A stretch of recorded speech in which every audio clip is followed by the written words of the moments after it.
হরে কৃষ্ণ। এবার কিন্তু বাংলাদেশ ও ভারত সহ বিশ্বের সমস্ত দেশে একই দিনে পড়েছে শয়ন একাদশী। তাহলে কবে পালন করবেন শয়ন একাদশী? কেন পালন করবেন শয়ন একাদশী? এবং এর ব্রত মাহাত্ম্য কথায় ভগবান শ্রীকৃষ্ণ কি বলেছেন?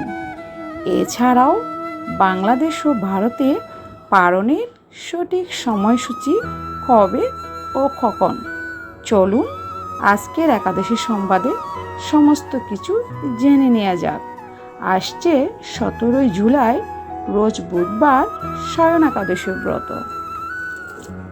ভগবান শ্রীকৃষ্ণ বলেন, আষাঢ় মাসের শুক্লপক্ষের একাদশী শয়ন নামে বিখ্যাত।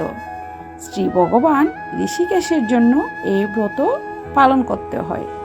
ভগবান শ্রীকৃষ্ণ আরও বলেন, এই একাদশীর প্রভাবে অর্ণাভাব দূর হয়। সুখ মুক্তি প্রদানকারী এই একাদশী ব্রত সকলের পালন করা কর্তব্য। শয়ন একাদশীর পালন পড়েছে 18 জুলাই রোজ বৃহস্পতিবার, বাংলাদেশ সময় সকাল 5টা 27 থেকে 9টা 43 মধ্যে এবং পশ্চিমবঙ্গের সময় সকাল 5টা 3 থেকে 9টা 26 মধ্যে। হরে কৃষ্ণ।